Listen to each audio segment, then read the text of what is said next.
Yo guys, it's CFB. Welcome back to another video. Welcome back to a new video as well. Today we're going to go through a couple news that I've seen since the last match, and I'll give my thoughts in more detail about how I think about Potter. But to start off the video, I just want to quickly congratulate Andre Santos to win the Under-20s Brazilian Championship. Obviously, he's going to be coming back soon for the first time playing for Chelsea. We brought him in January for I think it was like 12 million. Trust me, this guy's good.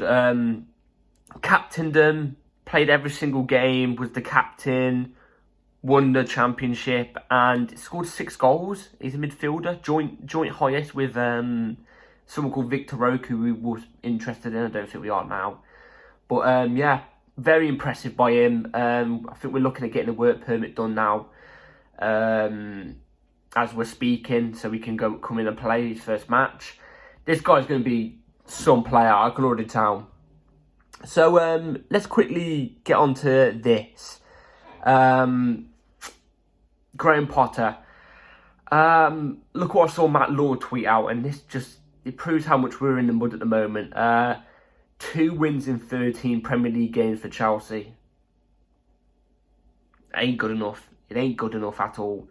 Now, after the match and yesterday, I was thinking, I'm Graham Potter out. I'm done. That's what I was thinking. I was like, I'm finished. It's just not. This isn't gonna work and stuff like that. But I've had more thinking and time to just relax and stuff like that.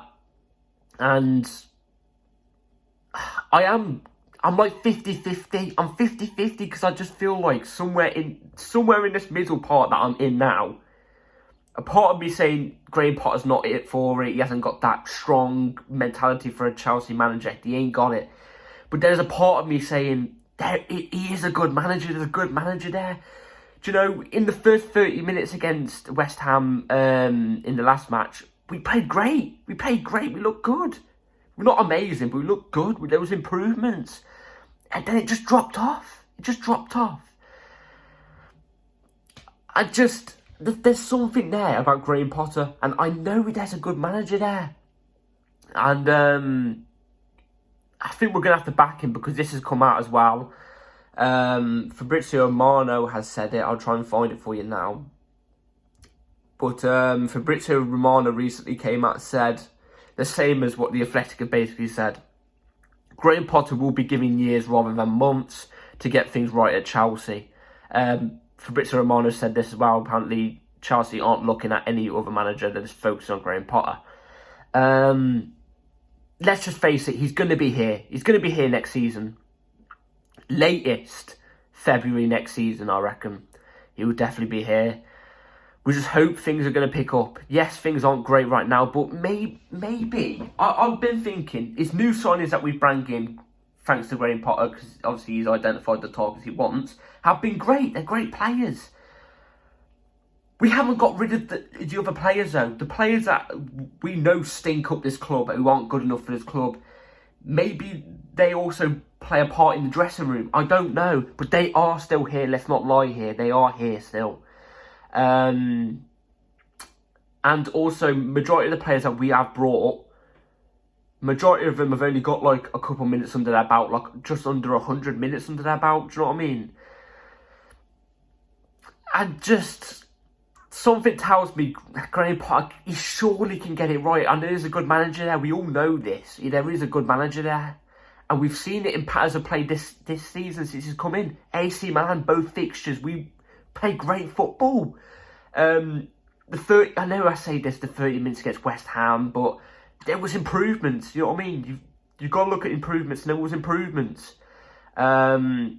Salzburg, we looked great. We played great football. The one where Aubameyang missed a chance, but he should have put away. We played great football. There's something there. There's something there. But there's also a side of me telling me he just isn't the right man. I don't know. I can understand if we're giving him more time because, don't get me wrong, 4 months, 5 months, and you've only just got a bunch of your players in. Literally, it's only been a week since they've all come in. I can get it why you get given time, but stuff needs to improve. It needs to improve. Simple as. And 13 wins in No, what 2 wins in 13 isn't great, man. It needs to be picked up. It needs to be picked up. I'm aware there's been injuries, but stuff needs to be picked up urgently, man. Let's go on to VAR then.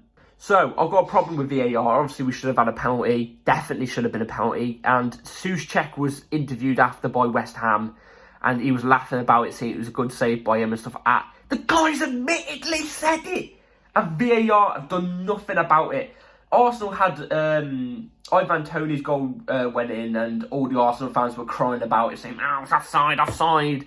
The VAR people end up saying, "Oh, we're sorry, we got it wrong, we got it wrong." But check this tweet out, which I think is very spot on. So, Howard Webb apologised to Arsenal and Brighton about VAR errors yesterday. Chelsea were not contacted. It just proves that there's an agenda. Arsenal fans love to scream that apparently the league has an agenda on them and stuff like that. No, they don't.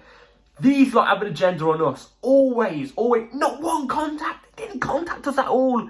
And there was an uproar about it.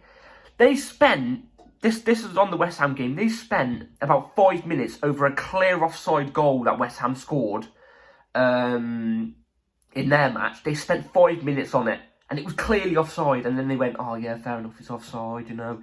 Trying their hardest not to make it offside, but it was. The handball that was given for Chelsea, they took like 5 seconds. I kid you not, they took about 10 seconds. And they went, "Nah, no penalty, no penalty." What? You spend 5 minutes over a clear offside, but you don't spend that 5 minutes looking at the handball, even though it's a clear and obvious handball. It's awful. And you don't even look back on it. You don't even look back on it. It's pitiful. The league's stupid, man. The league's stupid. It really, really, really is. They don't like us. They don't like us at all. Now, let's actually get into some good news then for once, because we start with the bad news. We end off on the good news. So, I'm told that some at Chelsea are keen on bringing in a Premier League proven striker in the summer. Chelsea have held interest in both Harry Kane from Tottenham and Ivan Toney from Brentford, from Simon Phillips, who is very reliable when it comes to the Chelsea space. As much as I don't want to admit it, Kane is a top player. He is. He can create. He can score. But I'm not even saying this because, you know, the guy plays for Tottenham and I don't like Tottenham. But I would generally take Ivan Toney over Harry Kane. I think Tony's 27. No, he's 26, turning 27. He'll still give us at least 4 amazing years. The guy's I think he's got 14 goals this season. He's with Brentford. You know, I've been screaming for Toney since Brentford first arrived into the Premier League. I've been saying Chelsea should go in for this guy. This guy would be good. You know, if we got Toney and had him for the 4 years or something like that, and then got rid of him, you know, that gives Datro Fofana time to develop. You know, obviously Datro Fofana will get games. You know, if he plays better than Toney one game, he deserves to start the next. You know what I mean? But it would give Datro less pressure than starting Datro every single game with somebody as his sub. Do you know what I mean? And by the time, say that we get Ivan Toney and he's here for 4 years, Datro Fofana will only be 23, 24 by then. He'll be fully ready and developed. I'm telling you, I think Ivan Toney is a great player as well. Creatively, he can create. He's a very, very creative striker. He's dangerous in front of goal. I think he's a great player. And I would love Chelsea to go and get Ivan Toney. And it would be about 60 million, 55 million, mate. Around 45 to 60 million, I reckon it would be. We could get a deal done for him. So, maybe Chelsea go in for him? I don't know. I hope. We do need a striker, though. By the way, I don't know what happened to Thuram. We was meant to be in talks with Thuram, but advanced talks with Thuram, but then it's all just been dropped. I just can't. I can't find anything on it really. And then the last bit of the news. This is actually quite big over a player who's had played 2 games for us and he's had really good 2 games and he's on loan. So, Chelsea feel there's a serious possibility to reach an agreement with Atletico for less than 105 to 150 million should Joao Felix tell Atletico he wants to stay at Chelsea. Positive feelings at the moment from Fabrizio Romano.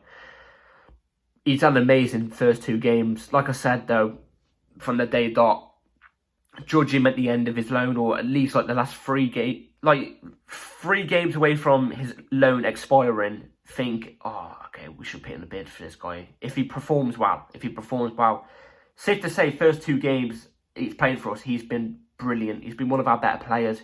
Him and Enzo have got a great connection. And he's really good, he is, honestly. But I wouldn't pay anything over 70 million. We need to spend as little as possible, as we will be in trouble with the FFP. But I would be down if he carries on how he's been performing. I would be down for this.